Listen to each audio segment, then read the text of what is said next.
Bonjour, c'est Carole Cassonne. J'aimerais vous parler d'un sujet.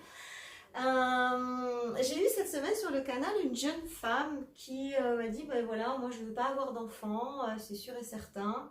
Et donc, je vais me faire ligaturer les trompes. Pardon?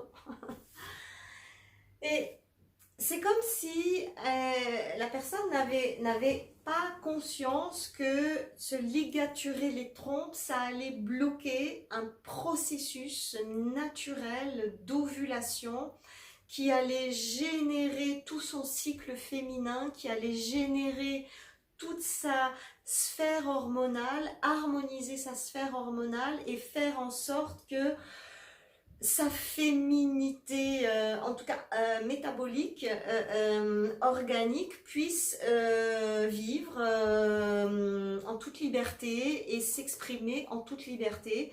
Et on ne se rend pas compte que le vivant est précieux quand il est précieux tout le temps, mais encore plus quand il est en parfaite santé, et que parfois, sous couvert de praticité, sous couvert de confort, sous couvert de tout un tas de choses, on est capable d'aller faire des actes qui vont générer des problématiques insoupçonnables.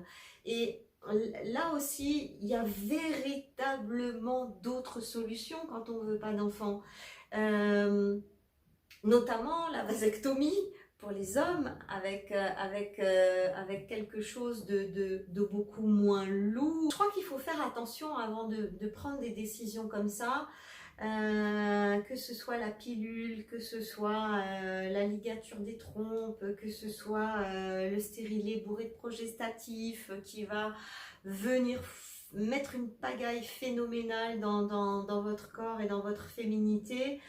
Il y a véritablement des moyens de préserver la vie, de respecter la vie, de ne pas aller à l'encontre de sa nature même, de laisser sa féminité dans sa fluidité, dans sa programmation naturelle, et d'aller plutôt vers des moyens de contraception, encore une fois, comme le diaphragme, qui sont très intéressants, qui sont moyennement contraignants, et puis surtout de laisser ces merveilleuses lunes couler en vous, et de laisser cet élixir de vie couler en vous, qui est irremplaçable. C'est le lien avec la féminité, c'est le lien avec la terre, c'est le lien avec notre toute puissance créatrice, c'est aussi le lien avec notre fragilité, c'est aussi le lien avec cette cyclicité féminine que nous vivons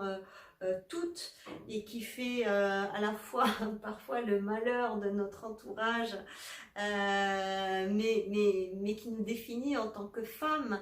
Nous avons 4 cycles différents par mois, et sur ces 4 cycles qui peuvent se réduire à quasiment une semaine chacun, à chaque fois on est différente, on est multiple, on est diverse, et c'est ça qui fait la beauté du féminin, c'est ça qui fait l'attrait du féminin, c'est ça qui fait la complexité du féminin, son intelligence aussi, et son attrait.